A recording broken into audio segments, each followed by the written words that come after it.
There is no Aboriginal language words to describe it fully. Does that make sense? Yes, certainly there are things that exist now that have that you couldn't translate from 230 years ago, Road rage. Yes, yes. Well, is the preservation of those things important, in terms of culture? I'm more concerned about the preservation of people. Right. Now, yeah.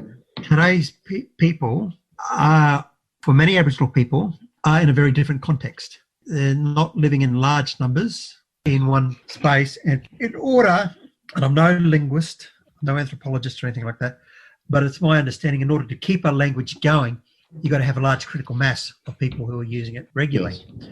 Now, what we can acknowledge, we don't have to, again, but we can acknowledge, you and I, that due to the arrival of white man, the destruction, the dispersion, that sort of thing, a lot of languages have been lost. Okay, I don't have a problem acknowledging that. It's not a good thing, but it is reality. And therefore, it will be difficult to bring it back to how it was. So you'd be getting something which is not quite the real deal often, and I better just safeguard myself against that. I'm sure that there are some people out there, and I've met them, who do know their language and they are interested in passing it on to those people who are interested in learning it.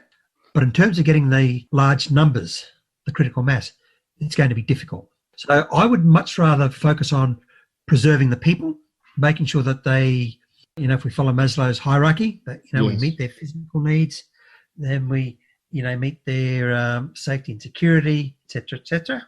And if out of that they want to learn language or customs and that sort of thing, fine. And I think, Jacinta's a good example where, she wouldn't be fully fluent in her mother's language.